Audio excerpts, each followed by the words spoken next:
What's up, guys? Welcome back to our YouTube channel. My name is C. Abhishek Bhandari, and you are watching this video on our channel Grad Cool. That's right, GRADKUL, a premier digital learning platform for graduates and postgraduate learners. Do subscribe to our channel, click on the bell icon to get the latest notifications of the videos, and do like, comment, and share the video with your friends as well. We have started with income from house property. Income from house property के अपन ने concept देखे थे, उस concept के basis पे इस session में sum solve करेंगे. अगर आप लोगों के पास नोट्स नहीं है तो आपको डिस्क्रिप्शन में लिंक मिलेगा, click on the link to download the notes. And video start करने से पहले, आज का सेशन स्टार्ट करने से पहले एक बार वो नोट्स गो थ्रू कर लेना, so that you will understand कि सम सॉल्व कैसे कर रहे हैं. ठीक है, without wasting any time will be starting with the very first sum of today. ये सम है ना, ये multiple house property based sum है. ठीक है, मल्टीपल हाउस प्रॉपर्टी अगर किसी के पास होती है and if those are self occupied property, तो we know that if he holds more than two self-occupied property, then any two self-occupied property will be exempt. ठीक है, remaining self-occupied property will be treated as deemed let out property. अब sir कौन सी property exempt करेंगे? अपन वो property को self occupied treat करके exempt करेंगे जिसका इनकम ज्यादा है या लॉसेस कम है. सर इनकम ज्यादा है तो एग्जेम्प्ट क्यों? एग्जैक्टली, इनकम ज्यादा है मतलब आपको टैक्स भी ज्यादा पे करने पड़ेगा, बट अगर आपने उसको एग्जेम्प्ट कर दिया तो टैक्स पेएबल आएगा ही नहीं. समझा? इसीलिए जिसका प्रॉपर्टी का इनकम ज्यादा होगा वो प्रॉपर्टी अपन सेल्फ ऑक्यूपाइड ट्रीट करेंगे, या जिस प्रॉपर्टीज के लॉसेस कम होंगे उन प्रॉपर्टीज को सेल्फ ऑक्यूपाइड ट्रीट करेंगे. तो सर इनकम कंप्यूट कैसे करेंगे? ये तो सेल्फ ऑक्यूपाइड प्रॉपर्टी है, एनएवी नील होगा. नहीं, अगर आपको मल्टीपल हाउसेस वाले सम्स आते हैं तो आपको सारे के सारी हाउस प्रॉपर्टी को लेट आउट प्रॉपर्टी अज्यूम करके उसको एक बार सॉल्व करना पड़ेगा. And once you have arrived at the income, उसके बाद अपन ऑप्शंस कंसीडर करेंगे. ठीक है, क्लियर है? चल, अपने बाद आपको सामने सम दिख रहा है. ये सम में तीन हाउस प्रॉपर्टी है, हाउस प्रॉपर्टी 1, 2 एंड 3. उसका डेटा दिया हुआ है. ठीक है, डेटा अपन पिक करते हैं एंड सम सॉल्व करते हैं. एंड एक बार इनकम मिल जाएगी उसके बाद अपन ऑप्शंस कंसीडर करेंगे. क्लियर है? चल, सम देखते थे क्या बोला. म्युनिसिपल वैल्यू दिया है, फेयर रेंट दिया है, स्टैंडर्ड रेंट दिया है. फॉर्मेट क्या बोलता है? Municipal value, fair rent, whichever is higher. Compare this higher amount with the standard rent, whichever is lower. This lower amount will be my expected rent. Compare this expected rent with actual rent, whichever is higher. This higher amount will be my GAV. GAV में से municipal taxes minus कर दो तो आपको NAV मिल जाएगा. उसमें से deductions ले लो. Standard deduction at the rate of 30% of NAV and interest on repairs, renovations, purchase and construction. अब in case of self-occupied property, repairs and renovation के केस में maximum interest allowed will be rupees 30,000. ठीक है, in case of self-occupied property, purchase and construction के case में maximum interest allowed will be rupees 2 lakhs, provided you have satisfied the conditions. अगर आपने condition satisfy नहीं करी तो मैक्सिमम 30,000 का डिडक्शन मिलेगा. In any case purchase plus construction plus repairs plus renovation का aggregate interest will not exceed ₹2 lakhs. Clear है? देख, सम चालू करते हैं. जैसे जैसे सम सॉल्व करेंगे आपको क्लैरिटी मिलता जाएगा. अभी इधर देख क्या बोला. Let us first calculate the income of each house property assuming that such house properties are deemed let out property. जितनी भी प्रॉपर्टीज है सबको डीम्ड लेट आउट अज्यूम कर लो एंड अकॉर्डिंगली सम सॉल्व कर लो. अब अगर आपने फॉर्मेट ध्यान से देखा होगा तो डीम्ड लेट आउट प्रॉपर्टी के केस में आपको एक्चुअल रेंट नहीं मिलेगा, तो जो आपका एक्सपेक्टेड रेंट है वो ही आपका GAV बन जाएगा. ठीक है, next, Ganesh can opt to treat any two houses out of the 3 as self occupied property and remaining house will be treated as let out property and thus accordingly taxable. ठीक है, कौन सी प्रॉपर्टीज को मैं self occupied property लूंगा? Select properties with the higher income और lower losses. Clear है? ठीक है, चल सम सॉल्व करते हैं. देख, मेरे पास फॉर्मेट रेडी है. Will just start with the सम.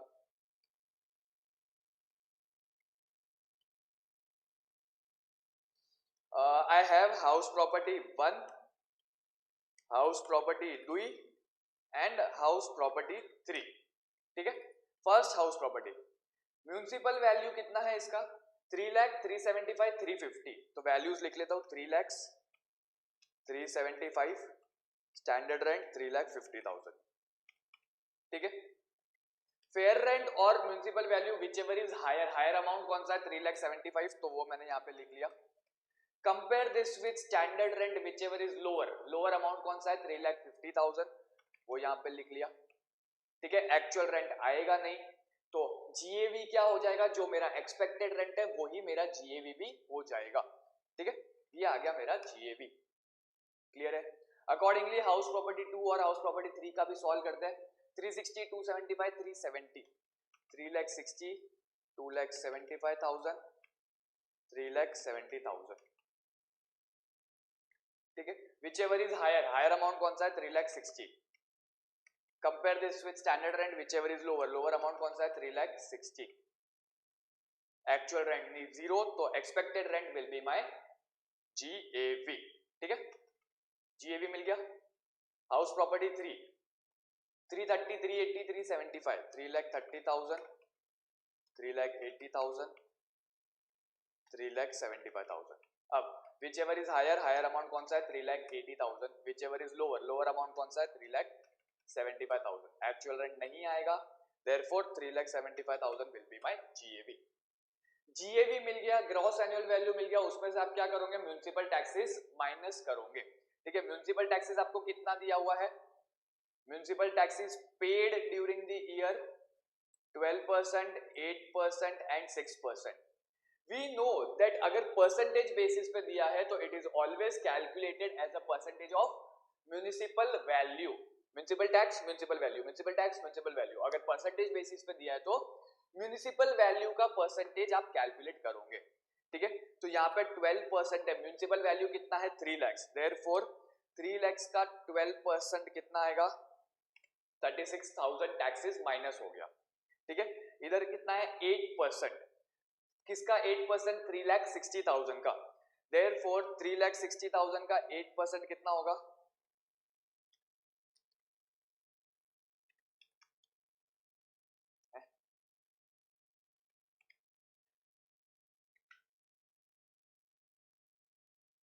क्या है भाई 0.08, 28,800। ठीक है, एंड इसका कितना है 6%, 3,30,000 का 6% कितना होगा 19,800। म्युनिसिपल टैक्सेस मैंने माइनस कर दिए जीएवी में से, तो मुझे क्या मिल जाएगा NAV, that is net annual value. ठीक है, एनएवी 3,14,000, 3,31,200 एंड 3,55,200। ये स्ट्रेट अवे है, ये सब बेसिक्स है, इसके अंदर अभी तक कहीं पे भी दिमाग नहीं लगाना है। ये सब तो आप सॉल्व कर सकते हो। इनकम फ्रॉम हाउस प्रॉपर्टी तक अपन ने बहुत सारे इलस्ट्रेशंस देखे, तो now you should be able to solve income from house property. इसके बाद जो करेंगे ना वो इंपॉर्टेंट है, तो वो देखेंगे। ठीक है, अब 30% ऑफ एनएवी इसका माइनस हो जाएगा,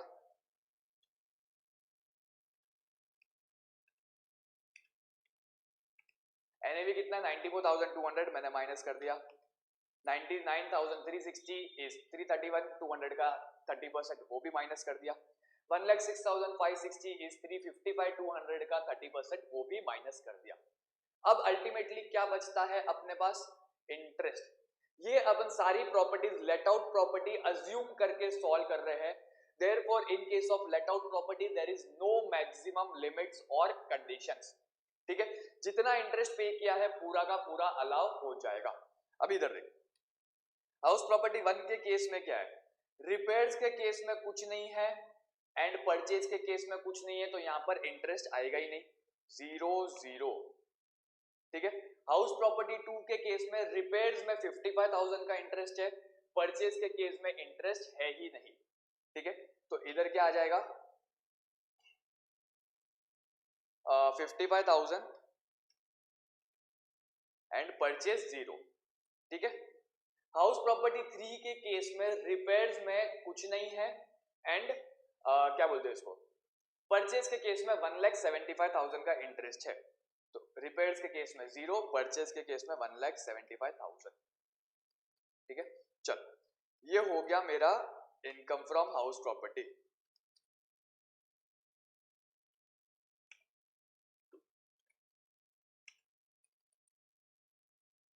IFHP, ये आ गया मुझे income from house property. Clear है? अब अपन ऑप्शन सिलेक्ट करते हैं। ठीक है, अभी देख मेरे पास ऑप्शन क्या है, या तो मैं house property 1 and house property 2 को सेल्फ ऑक्यूपाइड लूं, तो हाउस प्रॉपर्टी 3 मेरा एलओपी हो जाएगा, डीएलओपी। देख ऑप्शन 1 क्या बोलता है, option 1 will be house property 1 and 2 is equal to SOP, house property 3 is equal to DLOP। ठीक है, ऑप्शन 2 क्या बोलता है,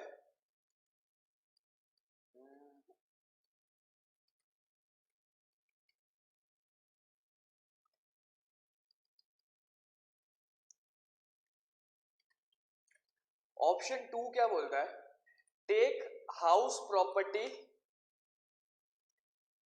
1 and 3 as SOP and house property 2 as DLOP। ठीक है, एंड ऑप्शन 3 क्या बोलता है,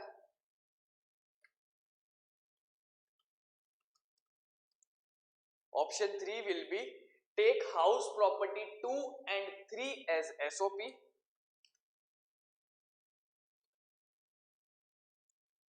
house property 2 and 3 is equal to SOP and house property 1 is equal to DLOP।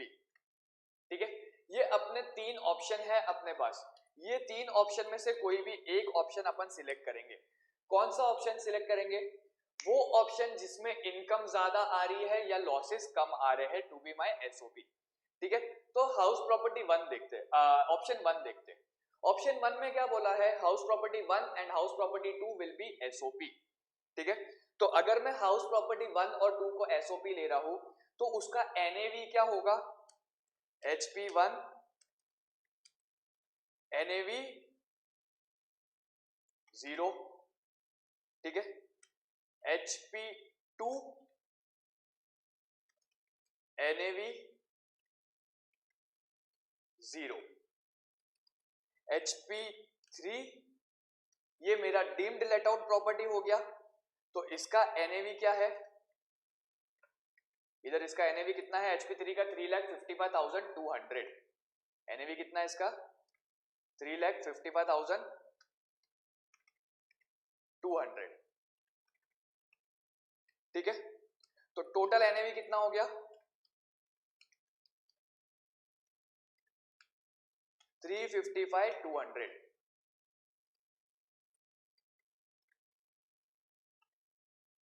क्या किया समझ में आया, मैंने ऑप्शन 1 लिया, ऑप्शन 1 में मेरा हाउस प्रॉपर्टी क्या है, सेल्फ ऑक्यूपाइड, सेल्फ ऑक्यूपाइड है तो उसका एनएवी कितना हो जाएगा, 0।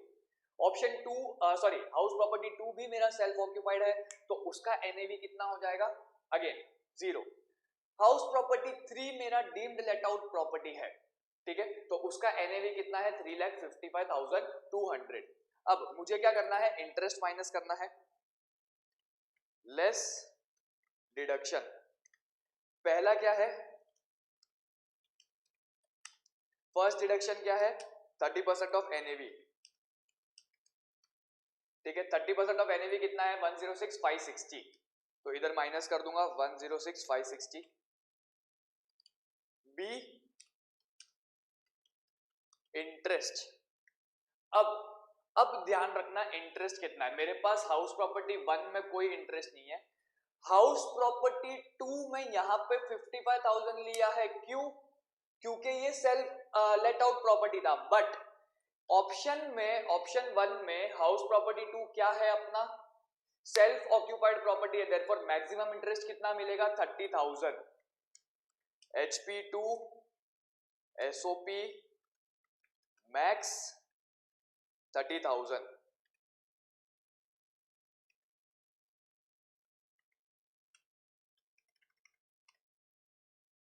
समझ में आया? यहाँ पे लेट आउट प्रॉपर्टी अज्यूम किया था इसीलिए पूरा 55,000 लिया। ऑप्शन 1 में वो क्या है, सेल्फ ऑक्यूपाइड है इसीलिए 30,000 लेंगे। ठीक है।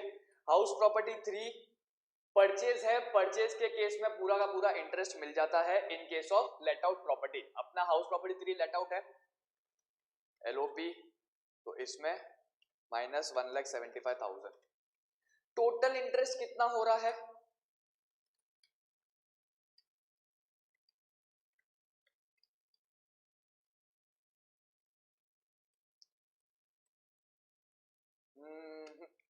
इक्वल टू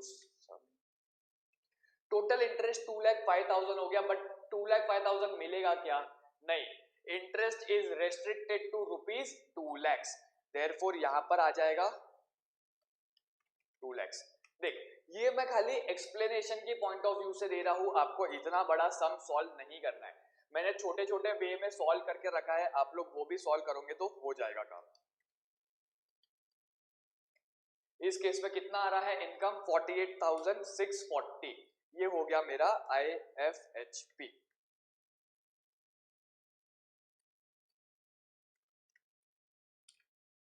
समझ में आया क्या किया ऑप्शन 1 में? सेल्फ ऑक्यूपाइड प्रॉपर्टी 1 को मैंने एसओपी लिया, प्रॉपर्टी 2 को मैंने एसओपी लिया, प्रॉपर्टी 3 को डीम्ड लेट आउट प्रॉपर्टी लिया। ठीक है। अब प्रॉपर्टी 1 एसओपी है तो एनएवी नील हो जाएगा, प्रॉपर्टी 2 एसओपी है तो एनएवी नील हो जाएगा, property 3 deemed late out property है तो उसका एनएवी 3,55,200 ले लिया। ठीक है। Next deduction at the rate of 30% of NAV. Self occupied property 1 और 2 मेरा जीरो है तो उसका 30% भी जीरो हो जाएगा।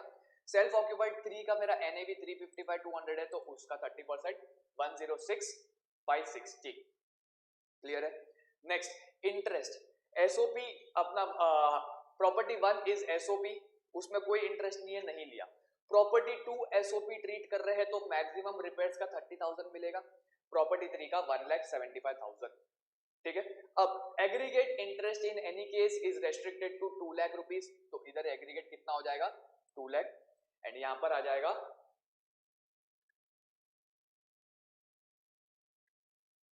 सॉरी 2 लाख नहीं आएगा, पूरा मिलेगा 2,05,000 और यहां पर आ जाएगा 43,640। ठीक है। ये जो एग्रीगेट है ना, ये कब रेस्ट्रिक्ट होता है, when all the properties are self occupied property. यहाँ पे एक लेट आउट प्रॉपर्टी भी है इसीलिए यहाँ पे रेस्ट्रिक्शन नहीं लगेगा। क्लियर है? चल अभी देख, ये तुम्हारा वर्किंग था, आपके पास स्क्रीन पे सामने वर्किंग आपको दिख रहा है। मैं एक ही ऑप्शन का वर्किंग करूंगा, बाकी सारे ऑप्शन में डायरेक्टली आपको नोट्स में से एक्सप्लेन कर दूंगा। ठीक है। सिमिलर बेसिस पे सारे के सारे वर्किंग्स आई है। इधर देख, 219,800, 176,840, 73,640, इसके अंदर कोई इशू नहीं है। ठीक है। 219,800, 176,840, 73,640। नेक्स्ट ऑप्शन 1 अपन ने लिया था, option 1 was house property 1 and 2 self occupied and house property 3 deemed late out property. तो इधर देख, इस केस में सेल्फ ऑक्यूपाइड प्रॉपर्टी है तो एनएवी नील, हाउस प्रॉपर्टी 2 मैंने सेल्फ ऑक्यूपाइड लिया है देयरफॉर एनएवी उसका नील हो जाएगा, इंटरेस्ट का डिडक्शन मुझे 30,000 का मिल जाएगा, and house property 3 deemed late out property है देयरफॉर पूरा का पूरा इंटरेस्ट का मुझे डिडक्शन मिल जाएगा। ठीक है। 73,640 एंड 43,640, ये आपका इन शॉर्ट एक्सप्लेनेशन होगा। अब अकॉर्डिंगली आप property 2 and property option 2 and option 3 का भी वर्किंग करोगे। ऑप्शन 2 में हाउस प्रॉपर्टी 1 और 3 मेरा सेल्फ ऑक्यूपाइड होगा and house property 2 deemed late out property होगा। ठीक है। एंड ऑप्शन 3 में हाउस प्रॉपर्टी 2 एंड 3 मेरा सेल्फ ऑक्यूपाइड प्रॉपर्टी होगा एंड हाउस प्रॉपर्टी 1 मेरा डीम्ड लेट आउट प्रॉपर्टी होगा। एंड अकॉर्डिंगली आपको क्या क्या इनकम मिलती है वो आपको यहाँ पे स्क्रीन पे दिखेगी। देख, ऑप्शन 2 के केस में हाउस प्रॉपर्टी 1 मेरा सेल्फ ऑक्यूपाइड है तो वैल्यू नील, हाउस प्रॉपर्टी 2 मेरा डीम्ड लेट आउट प्रॉपर्टी है तो इसका वैल्यू कितना है 176,840। ठीक है।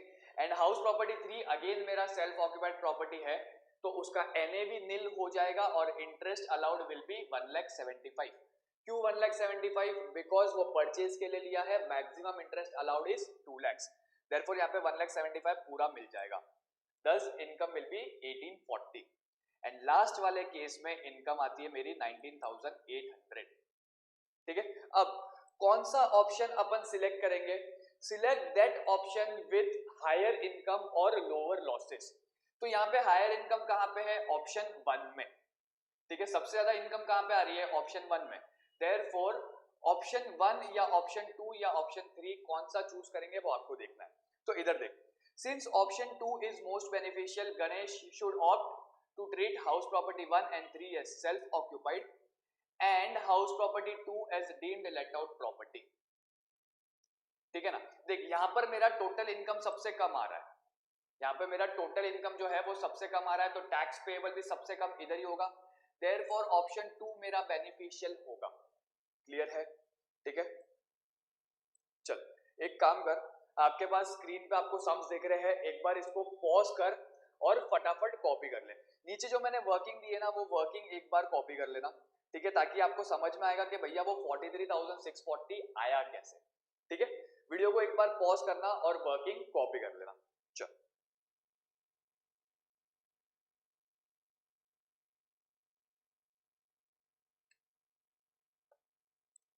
हो गया। Will move to next sum. Next sum जो है वो आपका partly let out and partly vacant या सेल्फ ऑक्यूपाइड प्रॉपर्टी वाले कॉन्सेप्ट पे है। ठीक है, एरिया वाइज लेट आउट। अगर आप एरिया वाइज सम लेट आउट अगर आप area wise property let out करते हो तो जितना एरिया आपने लेट आउट किया है, municipal valuation, fair rent, standard rent, municipal taxes, ये सारे के सारे उतने प्रपोर्शन में डिवाइड हो जाएंगे। ठीक है, एक्चुअल रेंट आप डिवाइड नहीं करोगे इन दी प्रपोर्शन। अभी देख कैसे डिवाइड होगा, ये अपन सम चालू करेंगे उसमें आपको मालूम पड़ जाएगा। देख आपके सामने आपको स्क्रीन पे सम दिख रहा है, क्या बोला है? प्रेम owns a house in Madras during the previous year 2019-20. 2/3 portion of the house was self-occupied and 1/3 portion was let out. मेरा एक सेल्फ ऑक्यूपाइड, मेरा एक प्रॉपर्टी है जिसका 2/3 पार्ट मैंने मेरे रेसिडेंस पर्पस के लिए लिया है एंड 1/3 मैंने लेट आउट कर दिया है। ठीक है, लेट आउट कर दिया मतलब जितना भी मेरा municipal value, fair rent, standard rent है वो सारा का सारा 1/3 के प्रपोर्शन में आएगा। ठीक है, नेक्स्ट अगर आपको इसका कॉन्सेप्ट समझना है तो मैंने अगेन इसको वीडियो में एक्सप्लेन किया हुआ है full fledged along with illustration, तो आप वो वीडियो भी चेक कर सकते हैं। Next let out portion at rent of ₹8,000 per month. ठीक है, municipal value of the property is ₹3 lakhs, fair rent is 2,70,000 and standard rent is 3,30,000। He paid municipal taxes at the rate of 10% of the municipal value। ठीक है, municipal value मेरा जो भी आएगा उसका 10% मेरा म्युनिसिपल टैक्सेस हो जाएगा। A loan of ₹25 lakhs was taken by him during the year 2015 for acquiring the property. Interest on loan paid during the previous year 1920 was ₹1,20,000। आपने एक्विजिशन के लिए लोन लिया था, उस पे 1,20,000 का आपको इंटरेस्ट का भी डिडक्शन मिलेगा। ठीक है, compute Prem's income, total income for the current year. अभी देख सॉल्व करते हैं, सम है आपके पास,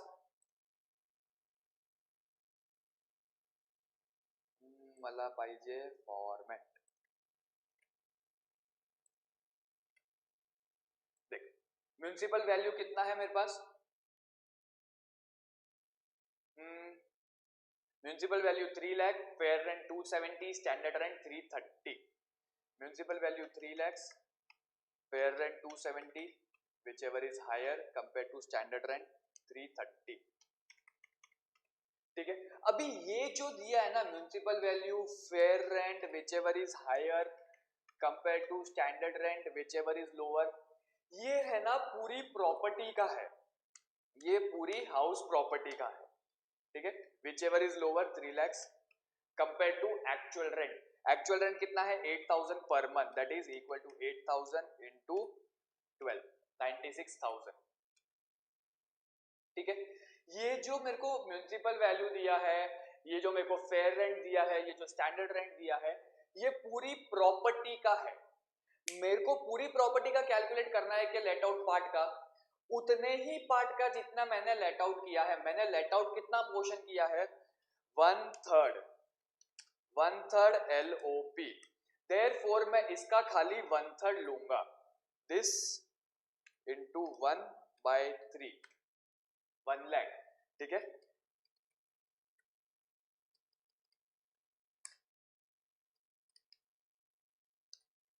समझ में आया क्या?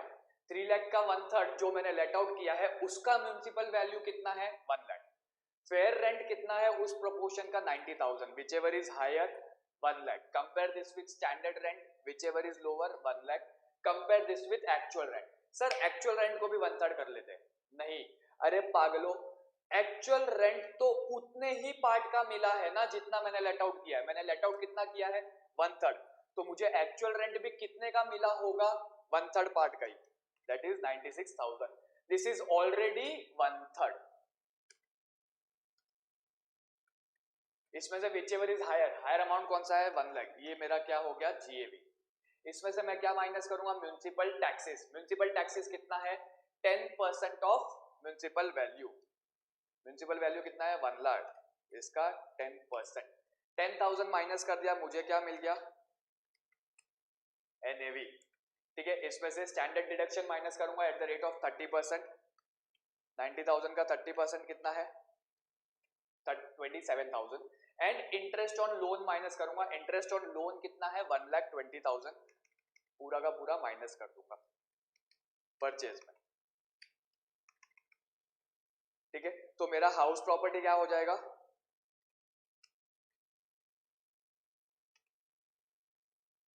नेगेटिव 57,000। समझ में आया? ठीक है, जितना पार्ट मैंने लेट आउट किया है उतने ही पार्ट का मैं कैलकुलेट करूंगा। तो बैलेंस 2/3 मेरा सेल्फ ऑक्यूपाइड प्रॉपर्टी है। ठीक है, बैलेंस 2/3 मेरा क्या है? Self occupied property. एक चीज याद रखना, अगर मेरे पास सेल्फ ऑक्यूपाइड प्रॉपर्टी भी है ना, बोल्ड, ठीक है, 2/3 SOP। SOP के केस में NAV तक सब जीरो है। SOP के केस में NAV तक सब कुछ जीरो है। ठीक है, तो इसका जो स्टैंडर्ड डिडक्शन है 30%, वो भी जीरो होगा। इंटरेस्ट जो है ना, अब अपन इंटरेस्ट को भी स्प्लिट करेंगे। कैसे? 1,20,000 मेरा टोटल इंटरेस्ट है। लेट आउट पार्ट कितना है? 1/3। तो यहाँ पे डिडक्शन भी 1/3 मिलेगा। यहाँ पे लेट आउट पार्ट कितना है? 2/3। तो इसका डिडक्शन इसको 2/3 मिलेगा। क्लियर है? तो 80,000 SOP में डिडक्शन जाएगा और 40,000 LOP में डिडक्शन जाएगा। ये हो गया -80,000। तो टोटल वैल्यू कितना हो गया? नेगेटिव 57,000। ये हो गई मेरी इनकम फ्रॉम हाउस प्रॉपर्टी। समझ में आया? ठीक है, आपके सामने आपको स्क्रीन पे सोल्यूशन दिखेगा। ये हो गया मेरा इनकम फ्रॉम हाउस प्रॉपर्टी। ठीक है, एक बार वीडियो को पॉज करना और सोल्यूशन कॉपी कर लेना। ठीक है, चलो जल्दी। अगेन देख, एज सच इसके अंदर कुछ है नहीं। आपके बेसिक कॉन्सेप्ट अगर क्लियर है ना, तो you can solve this sum easily. ये सम में अपन ने क्या किया था? Partly let out and partly self occupied है। एरिया वाइज का कॉन्सेप्ट उठाओ। जितना प्रपोर्शन मैंने लेट आउट किया है, municipal value, fair rent, standard rent, municipal taxes, interest, इन सब चीजों को उतने प्रपोर्शन में डिवाइड कर लो। ठीक है, मैंने अपने केस में ये सम में 2/3 सेल्फ ऑक्यूपाइड है और 1/3 लेट आउट है। तो 2/3 को मैंने सेल्फ ऑक्यूपाइड के हिसाब से सॉल्व किया, NAV 0, लास्ट में इंटरेस्ट का डिडक्शन। 1/3 को मैंने लेट आउट के हिसाब से सॉल्व किया, जितना भी वैल्यू था एक्चुअल रेंट को छोड़ के सबका सब मैंने डिवाइड बाय 1/3 कर दिया। क्लियर है? ठीक है, उसके बाद मुझे दोनों पार्ट का, दोनों यूनिट 1 एंड यूनिट 2 का इनकम मिल गया। दोनों को क्लब कर दिया तो मुझे पूरी हाउस प्रॉपर्टी का इनकम मिल गया। क्लियर है? ठीक है, चल वीडियो को पॉज करना और एक बार इसको फटाफट कॉपी कर लेना। ओके, चलो guys, will wind up this session here. Next session में अपन रिमेनिंग कॉन्सेप्ट्स के जो भी सम्स है वो चेकआउट कर लेंगे. ठीक है, चलो guys, my name is Abhishek Bhandari and you were watching this video on our YouTube channel GradKool. That's right, GradKul, a premier digital learning platform for graduates and postgraduate learners. Do subscribe to our channel, click on the bell icon to get the latest notifications of the videos, and do like, comment and share the video with your friends as well. Chalo guys, adios and have a nice day. Bye bye.